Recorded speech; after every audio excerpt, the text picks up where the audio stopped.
Thanks for joining us on the program. I'm Amarachi Ubani.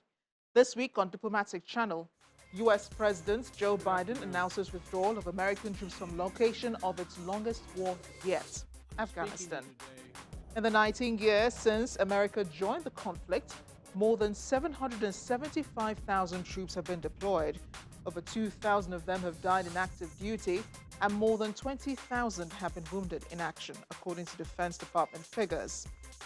My guest is a former member of the U.S. Army who also served in Afghanistan. Major Adibaya Deleki is a U.S. Army veteran with over 20 years of leadership, supply chain management, and security experience. He'll be helping us navigate reasons why the war has lasted this long and insight into Nigeria's insecurity problem as well. Later on the program, it's goodbye forever to England's Prince Philip, a man of duty who served the Queen faithfully and whose stories of kindness and support span continents. That's Diplomatic Channel in a wrap. Let's check in on other discussions in diplomatic circles, and we'll be right back. The Minister of Foreign Affairs, Mr. Jeffrey Onyama, has presented letters of credence to Ambassador Abiodun Richards Adejola, Ambassador-designate and permanent representative of Nigeria to the UN in Geneva, Switzerland.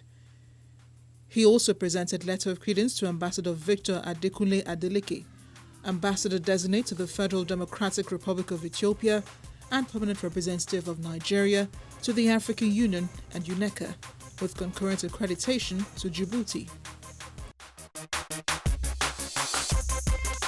The Chief of Air Staff, Air Marshal Oladayo Amao, has assured the NIDCOM chairman that insecurities in the northeast and other parts of the country will be won by the Nigerian military. He said this as he received Mrs. Abike Dabiri Erewa at the Nigerian Air Force headquarters in Abuja. Air Marshal Oladayo Amao believes that with the professional competence of the air service men and women and well-boosted morale, the terrorists and their kind will be brought to their knees.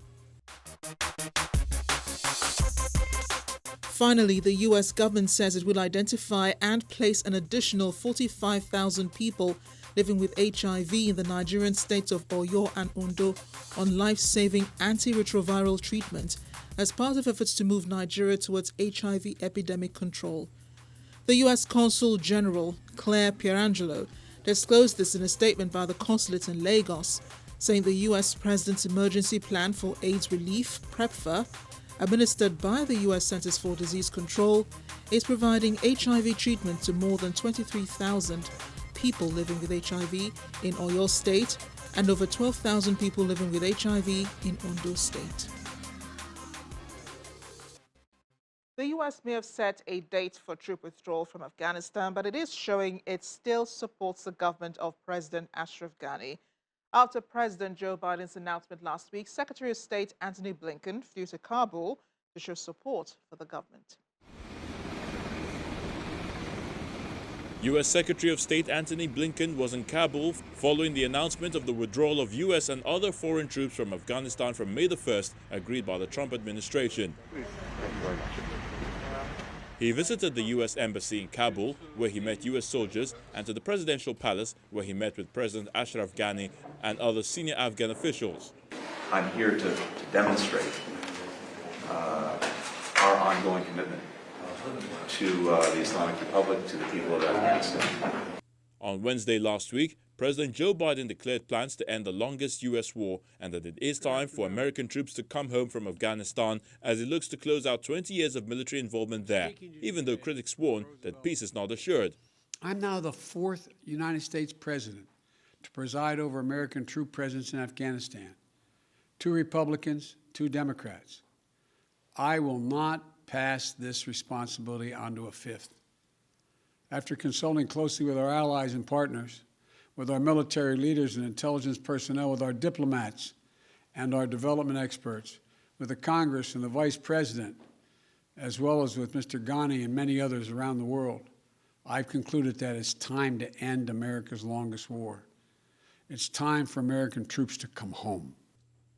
He announced the September 11 deadline, a highly symbolic date which this year would make 20 years to the day of al-Qaeda attacks on the United States that prompted then-President George W. Bush to launch the conflict.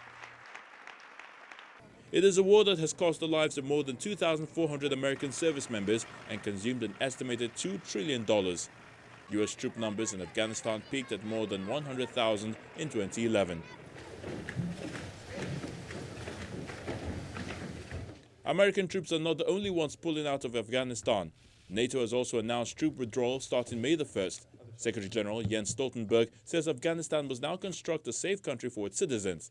Around 7,000 non-US forces from mainly NATO countries, also from Australia, New Zealand and Georgia, outnumber the 2,500 US troops in Afghanistan, but still rely on American air support, planning and leadership for their mission. Mr. Stoltenberg says troop withdrawal is not the end of NATO's relationship with Afghanistan. NATO allies and partners will continue to stand with the Afghan people. But it's now for the Afghan people to build a sustainable peace. NATO ally Britain says it will support an orderly departure of our forces from Afghanistan as NATO withdraws from the country. British Foreign Secretary Dominic Raab said so in a statement on the government website. The promises of support have been of no comfort for Afghans who worry about the future after the troops leave. There is concern about the Afghan government coping with the absence of US or allied forces in Afghanistan, especially against the Taliban, which is confident of maintaining victory, having declared they have won the war. US Army veterans also have mixed feeling about the troop withdrawal. We've sacrificed so much as a nation over the last 20 years. We went there in response, obviously, to the terrorist attacks on 9/11. And so much of our treasure and lives have been sacrificed over there, and so many veterans have come back with various wounds of war. So I just naturally, like a lot of folks, had envisioned some greater level of success before we withdrew. He also says other service members have dubbed the U.S. engagement in the country Forgotistan. Because the term is Forgotistan, because the American public has largely forgotten that we've been over there. So it's hard to keep engaged in a war when the American public don't even realize what our mission is, what our goals are, and what we're doing over there. There is concern about the Afghan government coping with the absence of US or allied forces in Afghanistan, especially against the Taliban, which is confident of maintaining victory, having declared they have won the war. Joining us now is geopolitical analyst and decorated retired U.S. Army officer who served 4 combat tours in Afghanistan. Major Adibaya Deleki has been involved in combat operations and training operations in Afghanistan in the last decade. He also has Asia and Africa on his geopolitical landscape. He joins us from Dallas, Texas. Thank you, Major Deleki, for joining us on the program. Now, I do understand that you are a private citizen now, but how do you feel, though, about President Joe Biden's announcement about troop withdrawal from Afghanistan? Thank you for having me, Namarachi. Yes, President Joe Biden's announcement wasn't shocking. It was somewhat expected because of his position over the past few years. As you know, that he voted for the invasion of Afghanistan and Iraq. But later on, as a senator and also as a vice president, he worked tremendously to make sure that he reversed that decision because he just doesn't like what he saw in Afghanistan. But oftentimes the Pentagon jet, the brass is always prevailed. So this time around, he's now the commander-in-chief. So of course, he's going to, cank the mission. And the general tried, General Austin tried, and also General Milley tried, but they couldn't prevail. And he has already made the decision that by September 11th, that will be 20th anniversary of our invasion. I think we didn't invade on September 11 until later on in October, but there will be 0 soldier on ground. I found that very hard to believe because if we're going to be supporting them diplomatically and using the humanitarian means, there's still going to be some military involvement. But from the U.S. government strategic perspective, the mission in Afghanistan is over and done with. How would you rate the impacts that the U.S. and NATO troops have made in the war in Afghanistan? We've made tremendous effort. I mean, and let know because we did not quote unquote, eradicate extremism in Afghanistan. It depends on who you ask. Anyway, that question is quite subjective. But I believe the NATO forces and the US forces have done tremendous work. From the time, my first time in Afghanistan in 2006 till the last time I was there in 2010, it has been some leaps and bounds, increases, and a lot of changes. I mean, from democratization to, and also to, improvement of foreign internal defense in Afghanistan, to fighting for minority and women over there, and also shattering the terrorist network. Yes, they're still there, but trust me, it wasn't what it was like in 2001 when the whole thing started. It has reduced minimally. Though it has not been completely eradicated, it has been reduced minimally. So from my perspective as an observer now, I'm from former soldier who fought in the grounds in Afghanistan. Absolutely, it has been a night and day compared. This is not the first time that America has attempted to pull out of Afghanistan. President Trump attempted withdrawal, so did President Obama. And the concern, of course, is for all of them is making sure that the Taliban does not take over. Last week, after the U.S. president's announcement, the Taliban said they had won the war. And the concern is that, for many people in Afghanistan, that the Taliban could return. They fear that the government of President Ashraf Ghani may fall. So, looking towards the start date of May 1st for the withdrawal of troops, both US and NATO, you think it's still a possibility? You think this is a set in stone, a reality, considering the concerns on the ground, especially from the Afghan people? See, if you judge from the past, historical past, every time we pull prematurely, which premature can be quite subjective as well, there's always the return of the former regime. But I believe that the network is that but robust in such a way and in such a manner to be able to take over a national government. I believe that this has been shattered. Maybe they can piece this up together, but it's going to take them years. And over the course of time, we've trained hundreds of thousands of Afghan internal forces, both on the police, on the national or Afghan National Army, and other auxiliary forces over there in Afghanistan that to help protect them. And I think that's what President Biden is banking on, that when US and NATO forces pull out, those forces will be able to act accordingly. But at the same time, we've seen in the past as well that these folks cannot act independently. But again, we have to entrust their own country in their hands, because at some point, if you look at it, I mean, from his own perspective as well, how long are we going to be able to sustain it? Every time the US has ever engaged in a prolonged war, we've always had some kind of cell represented. I don't think we're going to leave Afghanistan like that hanging, but not in the extent of be able to wage any offensive or defensive operation out there. You did 4 tours in Afghanistan. Help us understand the war through your eyes, from all the times that you served in the U.S. Army. Yes, Afghanistan was my first taste of combat as a soldier. I've been there 2006, 2007. I was there 2008, and then I was there 2009, 2010, 2011. So I've had my fair share of my time in Afghanistan, both on the east, on the southern part in the Helmand province, Logan Wodak province, Kabul province. And so I've been to the northern provinces as well. I've been to almost all over Afghanistan, both on full combat operations and training missions. The Al Qaeda, the Taliban network is well full and alive. And also, there's a lot of dynamics playing there too, because a lot of multiculturalism also playing in Afghanistan. So my first years of Afghanistan was quite brutal. I mean, even regardless of being a ground soldier everywhere, you get shot at just like everyone else. Even people that will be loving you in some area and will be treating you well, or can flip at any given time, depending on who is pressuring them at any given moment to be able to turn on the American forces. But over time, we'll be able to win their hearts and minds. It took a few years. I mean, for a while, we went head to head for them, but we realized that this will not help. This will not help. And Afghanistan rather, has been through this over 2,000 years of constant fighting one country after the other, and they always prevail. So what is going to make American change? So we pivot to the use of winning hearts and minds, which will help in improving roads, improving schools, improving bridges, which I was quite involved in those as well. And with that, we're able to win the hearts and minds. We're able to get, with a lot of key leaders' engagement in the country, a lot of villages, a lot of provinces turn to us. And in the process, we're able to turn in more people to train to defend the country themselves. Stay with us. Our conversation with Major Adibaya Deleki continues in just a moment.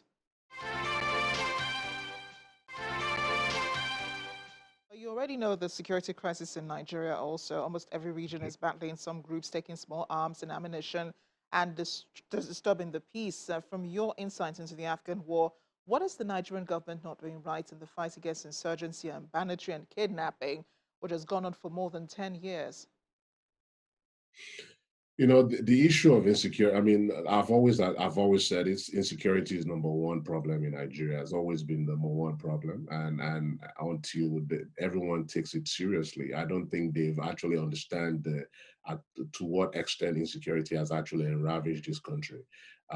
You know, if this continuously, as I mentioned earlier, the threat assessment globally is showing that terrorism as we know it and extremism has moved away from Southwest Asia and now has headquartered in Africa. I mean, of course, we see what's going on in the northeastern part of Nigeria and other parts in Mali, in Cameroon, Niger, and all other areas. And so those things, if Nigeria don't push back on this, it will continue to ravage the country with herdsmen killing and whatnot. These are just the beginnings of it. All this banditry and the use of ransom, they are using this money to actually funnel their network. If all these network are not broken and all this banditry are not pretty much sabotaged and pretty much caught right and nip in the butt at this moment, Nigeria is going to wake up one morning and realize that their country has been pretty much taken over by extremism.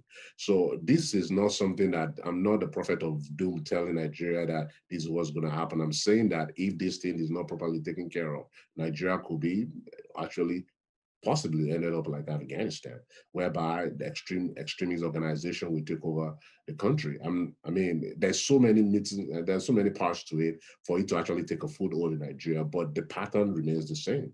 The ammo remains the same. Banditry, kidnapping, using of ransom money to funnel weapons and to do all these kind of atrocities is the same ammo. It's just a different location and different geographical point. But the same thing, I believe the same end state is damning to happen in Nigeria if Nigeria is not properly, if these things are not taken care of. I think what Nigerian government needs to do is to form a coalition with other countries that are involved in this kind of, that they have this kind of extreme organization within their borders and start looking for ways to coordinate. I know this has been done before, but we need to invite people as well that have been part of this, that understands this concept of extremism and banditry and able to help you using the lesson learned to be able to combat it. You rightly point out, the similarities, between, the war in Afghanistan and what is currently happening in Nigeria. And you're right when you say, if not nipped in the bud, it could degenerate into something even more serious, especially as regards the Afghan war. Now, yeah, and you're also right, when you say, those terrorist groups have headquartered here in Africa. I do remember a U.S. military officials saying that the problem with insurgency in Nigeria and especially in West Africa has actually gone beyond this region. But international support, logistics, training, military, and yet we're still in this position because I remember the early part of the insurgency. There was a lot of support coming from the outside, but 10 years later, anyone listening outside of Nigeria will think that things are a lot worse, than they currently are. So how can then the country change the narrative? How can we, change things on the ground with practical steps apart from just, forming coalitions with different countries who are also experiencing the same thing? I'm actually, I will tell you a story. I don't know if I've shared this with you before, but in 2008, Nigerian government actually invited the U.S. Pentagon to help them in the upcoming insurgency. At that particular point in time, Nigeria knew of Boko Haram, not known to the whole country by then, and they actually solicited for help. And fortunately, I was part of the crew that was sent to Nigeria to help, and we built a joint task force over there, train Nigerian on counterterrorism. And it was great. Americans supposed to have supported Nigeria with about $16 million of equipment and training. We brought our own airplane to train Nigerian soldiers. I was part of it. It's not like he said, she said. I was first time in Jaji, cantonment training and whatnot. And then when we left during the selection process, the Navy SEAL came back to continue the training because terrorism at that particular point in time was no for America. Any country that wants our support, we supported them. Lo and behold, a year or two down the road, I understand the Nigerian government canked the task force, believing that this task force is too dangerous, they can overthrow the government or whatnot. I don't know what their reasons were. But lo and behold, when they canked the whole thing and the whole insurgency started full gear from there on, and Nigeria has to be actually honest with them, to themselves. Do they really want this thing to end? Because a lot of offers and help have been given to Nigeria. Nigeria has the capability and the capacity to actually make this thing in the board. What would you suggest? Like I said, Nigeria, I mean, I believe Nigeria reach out to any other countries that have been part of this before, because nobody wants actually a terrorism to, Nigeria is an equal partner of the West and East. If they reach out like we can mix, Nigeria hasn't, like you rightfully mentioned, all these assistance that Nigerians have received over the past few years, a lot of these assistance or the country that have assisted have left because Nigeria has not been fully honest with itself of what their role is in this whole process. Major Deleki, thank you so much for sharing your thoughts with us on Afghanistan and, of course, the security situation in your country, in your country of origin, Nigeria. Thank you so much for speaking with us, and we're glad to have you. It's been a pleasure speaking with you, and we'll be reaching out to you, of course, for some more of your thoughts on the situation in the country. Thank you so much, Amarachi. It's always been a pleasure. On Saturday, the United Kingdom and the world said goodbye to Prince Philip, the Duke of Edinburgh, and the Queen's husband of 73 years. He was not only her companion, but her best friend. And the Queen, her children, and close family members, as well as the Prince's family, made up the 30 guests allowed to join in the funeral service, sending Prince Philip to his final resting place.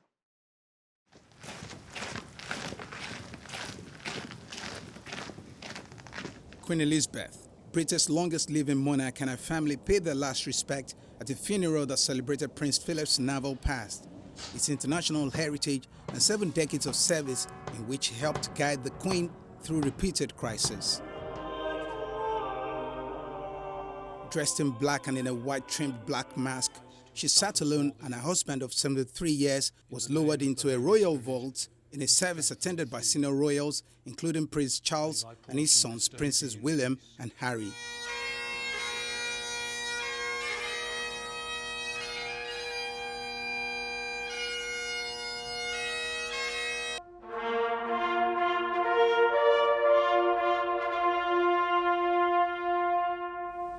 She was also placed alone in the ceremony at St. George's Chapel, with her children, grandchildren, and a select group of mourners separated due to COVID-19 rules.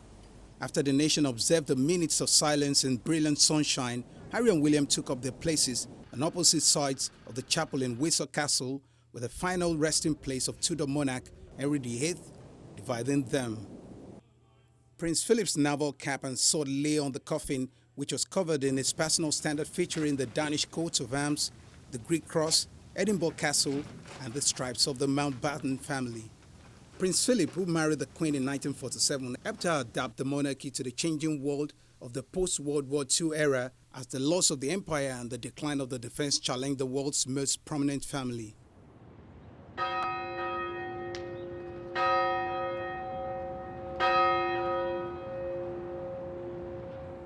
And while the funeral ceremony was going on in Britain, Canadians said their farewell to Prince Philip with a National Day of Mourning and a commemorative ceremony that included a message from the Prime Minister and a 45 minutes long gun salute. 3, 5! The royal family has lost a beloved husband, father, grandfather, and great-grandfather. And Canada has lost a great friend. Prince Philip had accompanied the Queen on nearly all her 22 royal tours in Canada and made numerous official tours and private walking visits to the country on his own, according to data from the Department of Canadian Heritage. Christchurch Cathedral has had a long association with the British royal family and held the ceremony streamed live, but did not include any guests or congregation members because of the pandemic, and the public were discouraged from gathering outside the cathedral to show their respects.